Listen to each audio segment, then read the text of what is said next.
श्रीराम. आपल्या सर्वांच्या हृदयस्थ वसणाऱ्या आत्मारामास साष्टांग प्रणिपात करून गोस्वामी तुलसीदास रचित श्री रामचरितमानस या ग्रंथातील जो 6ठ सोपान लंकाकांड याचं आपण चिंतन करत आहोत. सज्जनहो, हे आपलाच कथा चिंतन क्रमांक 1016. आपण गेल्या चिंतन प्रवाहामध्ये अंगदाचं असलेलं हे बुद्धीचं चातुर्य, त्याच्या अंतःकरणामध्ये असलेला अकर्तेपणाचा भाव याचं एक अतिशय सुंदर दर्शन प्रभू रामचंद्र अंगद संवादातून पाहिलं. प्रभू रामचंद्रांनी अंगदाला प्रश्न केला की तात सत्य कहूं पूछहूं तो ही. हे तात, हे बंधू, मी तुला सत्य विचारतो की या रावणाच्या 4 मुकुटांना तू कशा पद्धतीने खाली फेकलंस. प्रत्यक्ष भगवंत प्रश्न विचारतोय आणि सत्य उत्तराची अपेक्षा पाहतोय. सत्य गोष्ट जर कथन करायला गेलं तर इथं अंगदाचा पुरुषार्थ, त्याचं कर्तेपण हे स्वाभाविकपणे व्यक्त होणार होतं. त्यामुळं सत्याचा अव्हेर न करता जामवंताने या मुकुटांना राजाच्या असलेल्या 4 गुणांच्या आधाराने प्रभू रामचंद्रांच्या समोर सांगितलं. कुठले 4 गुण? साम, दाम, दंड आणि भेद. या 4ही गुणांना राजाने आपल्या राज्यकारभारामध्ये, आपल्या अनुशासनामध्ये वापरलं पाहिजे, परंतु त्याला धर्माचा आधार असायला हवा. जर त्या गोष्टीला धर्माचा आधार नसेल, जर त्यामध्ये स्वतःचा स्वार्थ असेल, तर हे 4 गुण असूनही त्या राजासाठी ते अवगुण ठरतात. आणि असे अवगुण, असे अनाथ झालेले हे राजाचे गुण अंगदाने प्रभू रामचंद्रांच्या चरणी सुपूर्त करण्याच्या दृष्टीने ते 4 मुकुट इथं सुबेल पर्वताच्या दिशेने फेकले. असा अतिशय सुंदर उत्तर अंगद जेव्हा प्रभू रामचंद्रांना सांगतो, तेव्हा प्रभू रामचंद्र परम प्रसन्नतेने अंगदाकडे पाहतात. आणि मग बालीपुत्र अंगद लंकेची इत्थंभूत माहिती प्रभू रामचंद्रांना सांगू लागतो. समाचार पुनि सब कहे गढ़ के बाली कुमार. सज्जनो, आता युद्ध अटळ आहे. अंगदाची शिष्टाई हा शेवटचा युद्ध टाळण्याचा एक प्रयत्न होता, परंतु रावण काही केल्या ऐकायला तयार होईना. तेव्हा आता लंकेवरती चढाई करण्याचा हा क्षण गोस्वामीजी आम्हाला आजच्या चौपायांमधून सांगू लागतात. रिपु के समाचार जब पाए, राम सचिव सब निकट बुलाए. लंका बाके 4 दुआरा, केहि विधि लागिय करहु बिचारा. तब कपीस रिच्छेस विभीषण, सुमिरि हृदय दिन कर कुलभूषण. करि विचार तिन्ह मंत्र दृढ़ावा, 4 कपि कटकु बनावा. जथा जोग सेनापति कीने, जूथप सकल बोली तब लीन्हे. प्रभु प्रताप कही सब समुझाए, सुनि कपि सिंहनाद करी धाये. हर्षित राम चरण सिरनावही, गही गिरि शिखर बीर सब धावही. गरजहि तरजहि भालू कपीसा, जय रघुबीर कौसलाधीसा.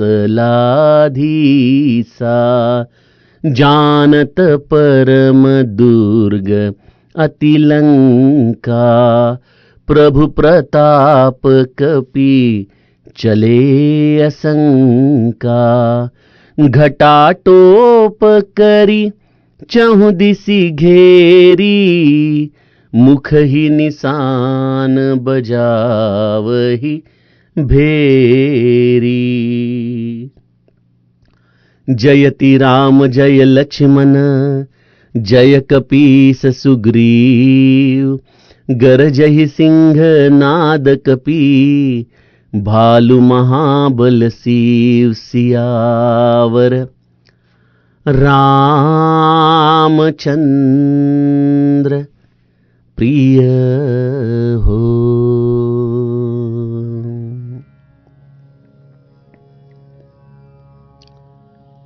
सज्जन हो, जेव्हा अंगदाकडून प्रभू रामचंद्रांना हा सर्व समाचार मिळाला, तेव्हा प्रभू रामचंद्रांनी मनात विचार केला की आता युद्ध अटळ आहे. रावण हा आता शब्दांची भाषा कळू घेण्याच्या पलीकडे गेलेला आहे. मग अशा या रावण रूपी शत्रूला धडा शिकवण्यासाठी आता शेवटचा हा युद्ध पर्याय वापरण्याची ही वेळ आलेली आहे. रिपुके समाचार जब पाए, अशा रीतीने गोस्वामीजींनी प्रभू रामचंद्रांच्या अंतःकरणामध्ये त्यांनी केलेल्या निश्चयाची भूमिका थोडक्यात सांगितली. रामाने आपल्या सचिवांना जवळ बोलवलं. सर्व मंत्रीगण रामाच्या जवळ येऊन उभं राहत आहे.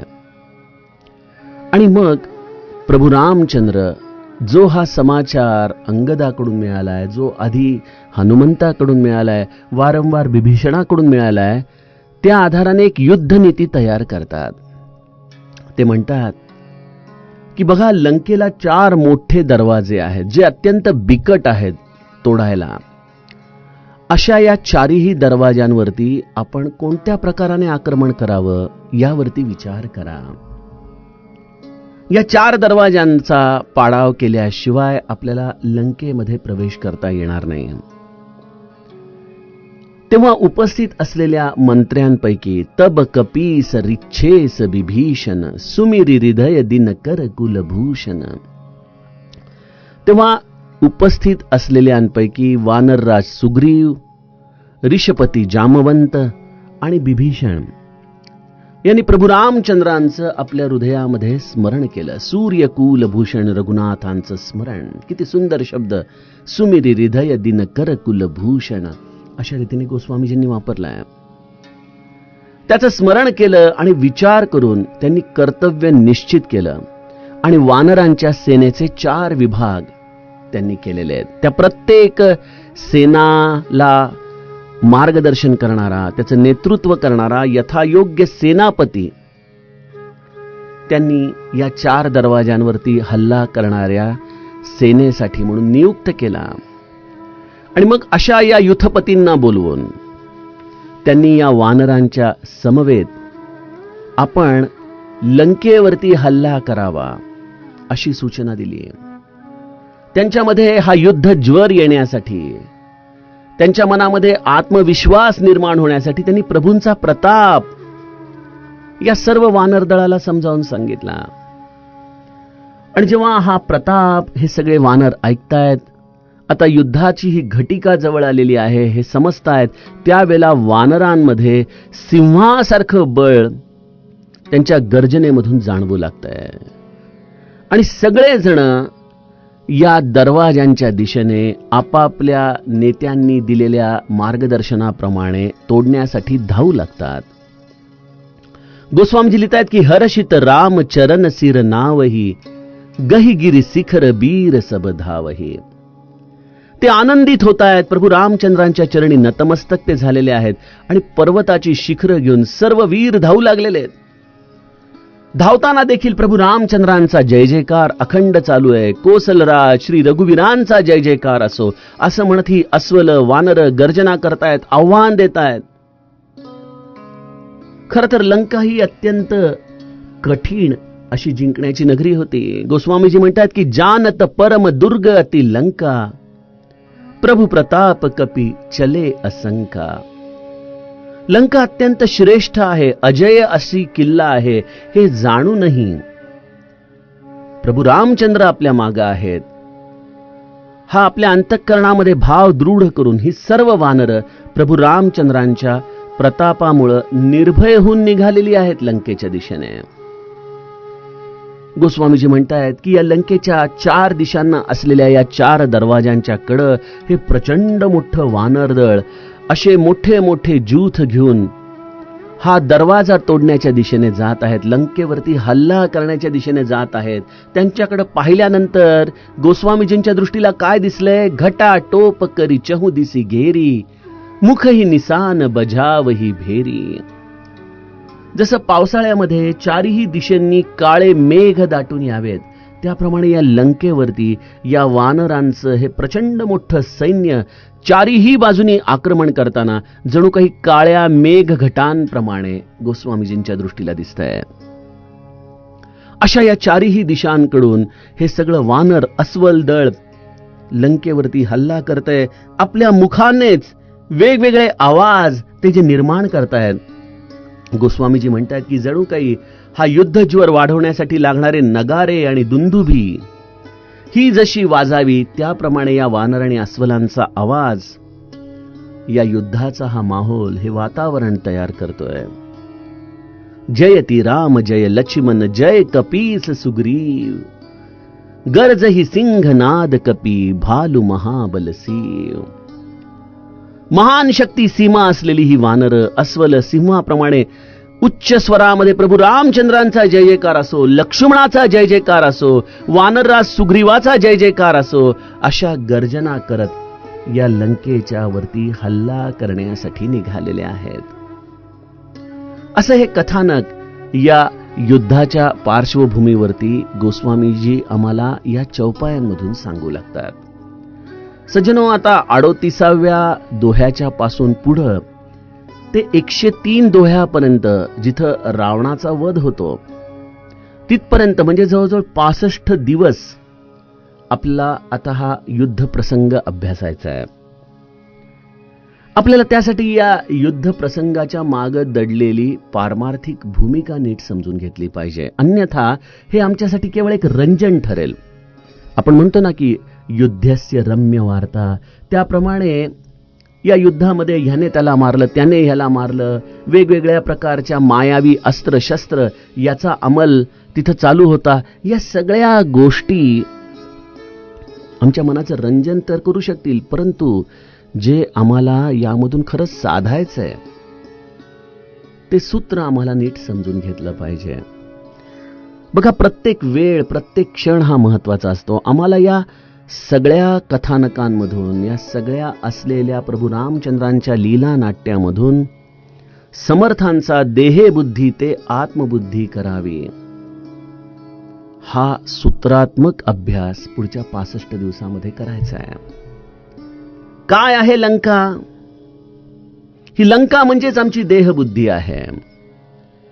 त्या लंकेला या अहंकार रूपी रावणाचं राज्य सहन करावं लागतंय. आम्ही देखील या देहामध्ये असलेल्या मीपणाच्या आधारानेच हे जीवन जगतो ना. हा मीपणाच आमच्या अंतःकरणामध्ये दडलेल्या रावणाचं रूप आहे बरं का. आणि अशा या देहरूपी असलेल्या पिंजऱ्यामध्ये आमच्या हृदयामध्ये असलेली स्वाभाविक भगवंताची भक्ती, आमच्या हृदयात असलेला स्वाभाविक सत्सद विवेक बुद्धीचा आवाज, आमच्या हृदयामध्ये असलेलं ममई वांशो जीव लोके जीवभूत सनातना या ईश्वराचं अंशरूप, यापैकी कुठलीही गोष्ट तुम्ही या देहबुद्धीच्या असलेल्या लंकेमध्ये या अहंकाराच्या तावडीत सापडल्यामुळं क्षीण झालेल्या या आपल्या स्वरूपाच्या दृष्टीने विचार करू शकता. ती क्षीण झालेली अवस्था म्हणजेच जानकी मातेचं रूप आहे आमच्या हृदयामधलं. या अहंकार रूपी रावणाच्या भीतीमुळं ही भक्ती रूपिणी सीता, ही सत्सद विवेक बुद्धीचा विचार किंवा हा आमच्याच हृदयामध्ये असलेल्या भगवंताच्या दर्शनाचा क्षण, सज्जनो, आम्हीच आमच्या हाताने या अहंकाराच्या आधाराने बंदिस्त करून टाकलेला आहे. इथं या लीला चरित्रामध्ये प्रभू रामचंद्र बाहेरून या वानर दळाला मार्गदर्शन करतायत की तुम्ही या लंकेवरती आता हल्ला करा. जे कार्य प्रभू रामचंद्र त्रेतायुगामध्ये या सुबेल पर्वतावरून लंकेवरती हल्ला करण्यासाठी सांगतायत, तेच कार्य आज ब्रह्मचैतन्य आमच्या हृदयामध्ये नामरूपाने वस्ती करून, हेच या रामाचं रूप आहे. हे नाम जे आमच्या हृदयामध्ये सद्गुरूंनी आम्हाला दिलेलं आहे, ते नाम देखील आमच्या हृदयामध्ये आम्हाला असंच मार्गदर्शन करतंय. एकदा या सगळ्या व्यक्तिरेखांना आपण आपल्या अंतःकरणामध्ये नीट समजून घेतलं की पुढचे 65 दिवस या लंका कांडामध्ये घडणाऱ्या प्रत्येक व्यक्तिरेखेचा तुम्हाला नीट बोध होईल बरं का. अन्यथा केवळ आपण श्रीलंकेचा एक टूर करून येऊ शकतो की बघूयात तरी खरं कुठं ती रणभूमी आहे. कालच मला कोणीतरी सांगत होतं, आमचा विक्रमच मला विचारत होता की त्या मारीच्याला समुद्र किनाऱ्यावरती प्रभू रामचंद्राने टाकलं. मी ऐकलंय की मारीच या नावावरून मॉरिशस हे बेट झालेलं आहे. असूही शकतं, परंतु एक लक्षात घ्या, हे कित्येक हजार वर्षापूर्वी घडलेले प्रसंग आहेत. याचे संदर्भ ऐतिहासिक पातळीवरती शोधणं म्हणजे बुद्धीचा कीस पाडणं हो. बघा, आपलं एक राम मंदिर आम्हाला सिद्ध करता करता किती वर्ष, किती तपस्वी लोकांची तपस्या त्यामागे लागली. आम्ही सामान्य जीव आहोत, आम्ही काय करू शकतो यामध्ये? इथं आम्ही श्रद्धेने त्या भूमीला वंदन करू शकतो, नमस्कार करू शकतो, परंतु जर एकंदर भौगोलिक परिस्थिती बघितली तर कदाचित या भूमी या समुद्रावरती तरंगणाऱ्या आहेत. त्यामुळे श्रीलंका कुठं असेल, त्यामध्ये ती रणभूमी कुठं असेल, या सगळ्या गोष्टी शोधण्यामध्ये आम्हाला रस आहे का आम्हाला आमच्या आत्मोन्नतीमध्ये रस आहे? श्री महाराजांच्याकडे देखील एक मनुष्य आला होता ना, तो म्हणाला, मी माझे आयुष्यभर मथुरेमध्ये राहिलो, खूप प्रकारचं संशोधन केलं आणि आता मी खात्रीने तुम्हाला सांगू शकतो की श्रीकृष्णाचा जन्म कुठं झाला. यावरती महाराज हसून म्हणाले, अहो पण त्यासाठी आयुष्यभर मथुरेमध्ये राहून संशोधन करायची काय गरज होती? श्रीकृष्णाचा जन्म तर भक्तीच्या आधाराने हृदयामध्ये होत असतो. तेवढा वेळ जर आपण श्रीकृष्णाचं नाम घेत सार्थकी लावला असता तर तुम्हाला तुमच्याच हृदयामध्ये असणाऱ्या श्रीकृष्णाचं दर्शन झालं असतं. सज्जनो, त्याप्रमाणे या युद्धामध्ये झालेल्या वेगवेगळ्या घटना या भौगोलिक पातळीवरती विचार न करता त्याचा आपण परमार्थाच्या दृष्टीने तारतम्याच्या आधाराने जर विचार केला तर आमच्या मनाला विशेष समाधान प्राप्त होईल. आम्हाला त्या आधाराने भगवंताच्या नामाच्या विषयी विशेष निष्ठा प्राप्त होईल. प्रभू रामचंद्रांचंच या कलियुगामध्ये असलेलं हे नामरूप हे आम्हाला विशेष प्रिय वाटू लागेल. अशा या लंका कांडामधल्या या अत्यंत रोमहर्षक प्रसंगामध्ये आपण आता प्रवेश करणार आहोत. परंतु त्यासाठी समर्थांचा देहबुद्धी ते आत्मबुद्धी करावी या सूत्राला आपण नित्य वारंवार स्मरण करत करत या लंकाकांडाच्या घटनांचा अभ्यास करायचा आहे. प्रभू रामचंद्रांनी लंकेची सर्व माहिती अंगदाला विचारली. रिपुके समाचार जब पाय, राम सचिव सब निकट बोलाय. प्रभू रामचंद्रांनी हा लंकेचा सर्व समाचार अंगदाकडून ऐकताच आपल्या सचिवांना जवळ बोलवलं. हाच समाचार जीवाच्या पातळीवरती देखील भगवंत अभ्यासत असतो. जेव्हा तुम्ही सद्गुरूचे होता, जेव्हा तुम्ही त्याचा अनुग्रह घेता, तेव्हा तो तुमच्या अंतःकरणामध्ये देखील डोकावून पाहतो, तुमचा अभ्यास करतो आणि तो आपल्या असलेल्या या नामरूपामध्ये दडलेल्या सचिवांना जणू काही आमंत्रित करतो आणि त्यांना सांगतो, लंका बाके चारी दुआरा, केही विधी लागिय करहु बिचारा. या लंकेमध्ये जो हा अहंकार रूपी रावण राज्य करत आहे, त्या लंकेला परास्त करण्यासाठी या लंकेत प्रवेश करणं गरजेचं आहे. आणि या लंकेमध्ये प्रवेश करण्याची 4 माध्यमं आहेत, 4 दरवाजे आहेत. या 4 दरवाजांमधून प्रवेश कसा करावा? प्रभू रामचंद्र ज्या 4 दरवाजांचा या लंकेसाठी उल्लेख करतायत, आम्ही देखील आज भगवंत स्वरूप असूनही, सिद्ध असूनही या जीवात्मक पातळीवरती का बंदिस्त झालोय? मी जीव हा भ्रम द्वैत पसारा, हे आम्हाला सगळं वारंवार का म्हणावं लागतं? याचं कारणच असं आहे की आमचे देखील या जीव पातळीवरती 4 दरवाजे आहेत. स्थूल, सूक्ष्म, कारण आणि महाकारण. आणि हे अत्यंत चिवट आहेत बघा. ही देहबुद्धी ते आत्मबुद्धी प्रवेश करताना, या देहबुद्धीच्या सीमारेषा ओलांडताना सगळ्यात मोठा बिकट दरवाजा आमच्या समोर आहे, तो म्हणजे या स्थूल देहाच्या असलेल्या भावनेचा. मी देह आहे या भावनेचा. आणि अशा या मी देह आहे या भावनेचा दरवाजा तोडणं हे खूप अवघड आहे. त्यापेक्षा आणखीन चिवट आहे तो म्हणजे सूक्ष्म दरवाजा तोडणं, सूक्ष्म देहाचा दरवाजा. ज्या सूक्ष्म देहाच्या दरवाजाला प्रचंड चिवटपणा आहे. कशामुळं? कारण या सूक्ष्म देहाच्या आतमध्ये मन, बुद्धी, चित्त आणि अहंकार नावाचं वज्रलेप झालेलं आहे, जो दिसत तर नाही, परंतु या मनासी टाकिले मागे गतीसी तुलना नसे. अशी अवस्था ज्या या मनाची समर्थ आम्हाला हनुमंताच्या उपासनेमध्ये सांगतात, ते हे मन मागं टाकता येणं हे या देह पातळीवरती आम्हाला केवळ अशक्य आहे सज्जनो. त्यामुळे या सूक्ष्म देहाचा दरवाजा देखील विलक्षण चिवट आहे तोडणं. आणि दोन दरवाजे जे आहेत ते जणू काही गुप्त दरवाजे आहेत. जसं बघा, आपल्या मुरुड जंजिऱ्याला आपण जातो, तो जंजिरा किल्ला जो समुद्राच्या आत बांधलाय, तुम्ही त्या नौकेमधून जेव्हा जात असताना तेव्हा त्याचा प्रवेशद्वारच दिसत नाही. तो असा काही बुरुजांमध्ये वळसा घालून त्याचं प्रवेशद्वार बनवलंय की शत्रूला बऱ्याचदा त्याचा दरवाजा कुठे आहे हे शोधता शोधताच बऱ्याच घिरट्या माराव्या लागतात किल्ल्याभोवती. तसं या देहबुद्धी ते आत्मबुद्धीमध्ये स्थूल देह, सूक्ष्म देह हे निदान कळतात, जाणवतात, परंतु कारण आणि महाकारण याचा पत्ताच लागत नाहीत. असे ते अत्यंत चिवट दरवाजे आहेत. आणि मग अशा या दरवाजांवरती कशा पद्धतीने हल्ला करावा, कशा पद्धतीने यांना तोडावं, असा प्रश्न प्रभू रामचंद्र आपल्या सचिवांना विचारतात. त्या क्षणी तब कपीस रिच्छेस विभीषण सुमिरी हृदय दिन कर कुलभूषण. या सरशी या प्रभू रामचंद्रांचे 3 प्रमुख सचिव, खरं तर सगळं मंत्रीगण जवळ आले. त्यामध्ये नल, नील आहे, हनुमंत आहे, आणखीन वेगवेगळ्या प्रकारचे प्रभू रामचंद्रांचे सैनिक आहेत. आपण वाचलंच त्यांची नावं: द्विविध मयंद, नील, नल, अंगद, गद, बिकटासी, ददिमुख केहरी, निसटसठ, जामवंत बलरासी.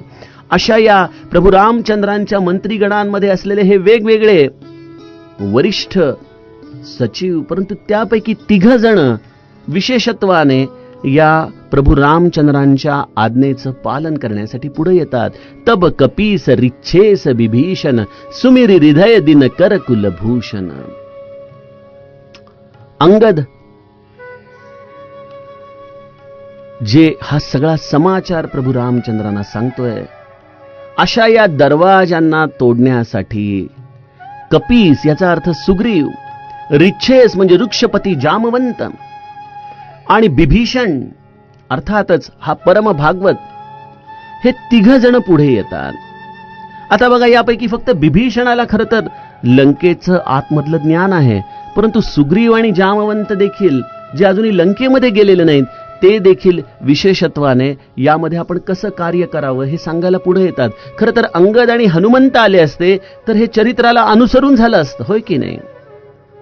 परंतु समोर आलेले आहेत सुग्रीव आणि जामवंत, आणि त्यांच्याबरोबर आलेला आहे बिभीषण. याचं कारण असं आहे की सुग्रीव हे सूर्याचा अंशात्मक असलेलं अवतार रूप आहे, जामवंत हे प्रत्यक्ष ब्रह्मदेवाचं रूप आहे, आणि बिभीषण हा परम भागवत आहे, संत आहे. आणि या 3घांनीही आपला कुठल्याही प्रकारचा सल्ला देण्याच्या आधी काय केलंय? हृदयामध्ये सूर्यकुल भूषण प्रभू रामचंद्रांचं त्यांनी स्मरण केलंय. सज्जनो, अर्थ सोपा आहे की जर आम्हाला या देहबुद्धीचे हे 4 चिवट दरवाजे तोडायचे असतील तर त्यासाठी सूर्यासारखं लखलखीत आत्मज्ञान असायला हवं. ते आत्मज्ञान प्राप्त करण्यासाठी अत्यंत कुशाग्र बुद्धिमत्ता असलेल्या ब्रह्मदेवाचा अंश आमच्यामध्ये असला पाहिजे. आणि केवळ ज्ञान आणि बुद्धी याच्या आधाराने देहबुद्धी तोडता येत नाही. त्यासाठी भगवंताची परमभक्ती करणारा बिभीषण आमच्या हृदयामध्ये असावा लागतो. कुठल्या तरी संताचं मार्गदर्शन आम्हाला असावं लागतं. हे संत हृदय सूर्यासारखं लख ज्ञान आणि ब्रह्मदेवासारखी असलेली विलक्षण बुद्धिमत्ता हेच प्रभू रामचंद्रांना या देहबुद्धी रूपी असलेल्या दरवाजांना तोडण्यासाठी अत्यावश्यक आहे, हे आम्हाला सांगायचं आहे. आणि त्यामुळे कुठल्याही परमार्थाच्या सिद्धीसाठी, आपल्या अंतरंगामध्ये घडणाऱ्या या शिल्पकृतीसाठी सगळ्यात महत्वाचं आहे आणि ते म्हणजे या बुद्धीला भगवंताचं अधिष्ठानावं, या सूर्यासारख्या ज्ञानाला भक्तीचं अधिष्ठानावं. आणि संत हा तर मुळी भक्ती स्वरूप आहेच. आणि त्यामुळे या तिघांनीही प्रभू रामचंद्राचं हृदयामध्ये अत्यंत मनापासून स्मरण केलं. आणि मग या तिघांनी विचार केला की आम्हाला जर या जीवबुद्धीमधून सुटून या आत्मबुद्धीमध्ये जायचं असेल तर त्यासाठी आम्हाला या 3 पातळीवरती काम करायला पाहिजे. आम्हाला ज्ञान, आम्हाला कुशाग्र बुद्धिमत्ता आणि आम्हाला आमच्या हृदयामध्ये विशेषत्वाने भक्ती, या 3 गोष्टींवरती काम केलं की तरच या देहबुद्धीचे बुरुज तुटू शकतील, या देहबुद्धीचे दरवाजे तुटू शकतील. बघा सज्जनो, आणि हेच आम्हाला भगवद्गीता देखील सांगते की ज्ञान हे परम श्रेष्ठ आहे, परम पावन आहे. या ब्रह्मदेवाच्या आधाराने बुद्धी, याचा अर्थ विवेक, जोपर्यंत तो विवेक स्थिर नाही तोपर्यंत आम्हाला नुसती बुद्धी असूनही उपयोग नाही. बघा जामवंताचं या समस्त चरित्रामध्ये कार्य काय आहे? प्रत्येक ठिकाणी विवेकाच्या भूमिकेने त्याने सगळ्यांना मार्गदर्शन केलंय. हे ब्रह्मदेवाचं कार्य आहे. कहहि रीछपती सुनु हनुमाना, का चुप साधी रहेहु बलवाना. अशा पद्धतीने हनुमंताला मार्गदर्शन केलं. जामवंत कह सुनु रघुराया, जा पर नाथ करहु तुम दाया. अशा पद्धतीने ब्रह्मदेवाने विवेक रूपाने भक्तीचं मार्गदर्शन इथं आपल्याला सांगितलं. आणि जेव्हा लंकाकांडाच्या सुरुवातीला प्रभू रामचंद्रांनी सेतुबंधन करायला सांगितलं त्यावेळेला तोच ब्रह्मदेव सांगतोय की प्रभो, सेतूची काय गरज आहे? तुमचं नाम हेच तरुण जाण्यासाठी पुरेसं आहे. बघा काय सुंदर ब्रह्मदेवाचं दर्शन आहे या जामवंताच्या रूपाने, कारण की तो विवेक आहे बघा जीवनामधला. अशा या तिघांचं मिश्रण सद्गुरूच्या कृपेने आपल्या हृदयामध्ये नामाच्या आधाराने होत असतं. नाम काय देतं? नाम आम्हाला विवेक देतो, नाम आम्हाला ज्ञान देतं आणि नाम आम्हाला भक्ती देतं. आणि जेव्हा हे सद्गुरूची कृपा होते याचा अर्थ काय होतो? या तिघांचा एकत्रित उदय आपल्या हृदयामध्ये होऊ लागतो. असा एकत्रित उदय झाला की मग या बुद्धीच्या असलेल्या दरवाजांची जी अत्यंत बिकट चिवट अशी स्थिती आहे ते तुटण्यासाठी मदत होऊ लागते.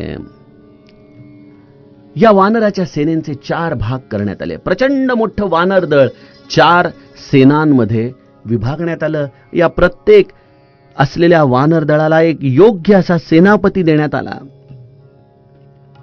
आणि एकाच वेळेला या 4ही दरवाजांवरती हल्ला करण्याचं ठरलं. का हो? एक दरवाजा तोडला असता तरी सगळं सैन्य आज शिरू शकलं असतं ना. 4ही दरवाजे का तोडले पाहिजेत?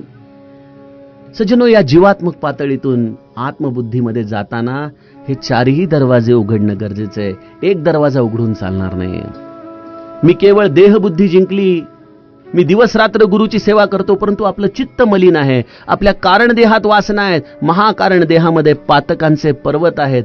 तुम्ही रामापर्यंत नाही पोहोचू शकणार, तुम्ही भगवतीला प्राप्त नाही करून घेऊ शकणार. आणि म्हणून हे 4ही दरवाजे उघडले गेले पाहिजेत. म्हणून पूज्य ब्रह्मानंद महाराज आम्हाला सांगतात की जाता येता उठता बसता सर्व देह व्यापारात आणि झोपेत सुद्धा अखंड रामनामस्मरण चालू असावे. फक्त जपाची माळ घेऊन एका ठिकाणी अर्धा तास साधन करणं एवढ्यापुरतं जपाचं महात्म्य असतं तर ब्रह्मानंद महाराजांना हे सांगावं लागलं नसतं. त्यांचं म्हणणं हे आहे की तुमच्या देहाच्या 4ही अवस्थांना तुम्ही नामाने भरून टाका. जागृती, स्वप्न, सुषुप्ती आणि तुर्यातीत होण्यासाठी ही तुर्या अवस्था देखील या भगवंताच्या स्मरणाने व्यापली गेली पाहिजे. आणि त्यामुळे तुमच्या जागृतीवरती एकत्र या नामस्मरणाच्या वानरांचा हल्ला होणार. या स्वप्नवत अवस्थेवरती देखील या भगवंताच्या नामाचा एकत्रित हल्ला केला पाहिजे. या सुषुप्तीवरती देखील भगवंताच्या नामाचा हल्ला झाला पाहिजे. तेव्हा कुठं जाऊन या तुर्य अवस्थेमध्ये देखील नाम भरलं जाईल. आणि म्हणून त्यासाठी अत्यंत योग्य असे सेनापती या प्रत्येक वानर दळाला दिलेले आहेत. हे 4 सेनापती कोण आहेत? अर्थ, धर्म, काम आणि मोक्ष. महाकारण देहावरती हल्ला करणारा तो मोक्षरूपी सेनापती आहे. कारण देहावरती हल्ला करणारा हा असा आपल्या अंतरंगामध्ये दडलेला काम आहे, जो सगळ्या वासनांचा नाश करून टाकेल. या सूक्ष्म देहाला सदैव नीतीचं आचरण देणारा हा धर्मरूपी सेनापती तिथं आहे. आणि या स्थूल देहाला निस्पृह करणारा असा अर्थरूपी सेनापती या वानरांसाठी नियुक्त केलेला आहे. हे रामनामाचं महत्व आहे सज्जनो. आणि मग हे वानर अत्यंत प्रेमाने आनंदित होऊन आपल्या या कार्यामध्ये अखंड कोसलराज रघुवीरांचा जय जयकार असो अशा रीतीने भगवंताचं नामस्मरण करत या 4ही अवस्थांमध्ये निनादतायत. बघा, हे नामाचं महत्व आहे. हे जे श्री महाराजांना अखंड नामस्मरण अभिप्रेत आहे त्याची ही अवस्था आहे. शरीराच्या रोमारोमामध्ये जणू काही या नामरूपी लढ्याने या देहबुद्धी असलेल्या विषाणूंना आता पळवून लावायला सुरुवात करायला हवी. आणि त्यामुळे या सगळ्या अवस्थांना एकत्रित या लंकेवरती हल्ला करण्याची सूचना या भक्ती, ज्ञान आणि या असलेल्या विवेकाने सगळ्यांना सांगितलेली आहे. त्यामुळे श्री महाराज आम्हाला सांगतात की ज्याला आपल्या जीवनाचं उद्धार करायचा आहे, ज्याला ही आत्मबुद्धी प्राप्त करायची आहे, त्याने अखंड रामनामाचं स्मरण करावं. अशा रीतीने सज्जनो, या देहबुद्धीच्या असलेल्या या दरवाजांवरती या सर्व वानरांनी एकत्रितपणे हल्ला केलाय. श्रीरामाचा जय जयकार असो, लक्ष्मणाचा जय जयकार असो, वानरराज सुग्रीवाचा जय जयकार असो, अशा विलक्षण गर्जना चालू आहेत. आकाशामध्ये वेगवेगळ्या प्रकारचे नगारे, दुंदुबी याचा आवाज या वानरदळाकडून होतोय. असं हे नाम रोमारोमामध्ये निनादू लागलंय. अशा रीतीने या लंकेचं आता युद्ध, ह्याचं रणशिंग फुंकलं गेलेलं आहे. सज्जनो, जशी जशी आपल्याला सूत्र सापडत जातील तसा तसा आपण या देहबुद्धी ते आत्मबुद्धी करावी, या सूत्राचा अभ्यास करत या 65 दिवसामध्ये आपल्याच हृदयात दडलेल्या या अहंकार रूपी रावणाचा नाश करूया. जानकी जीवन स्मरण जय जय राम.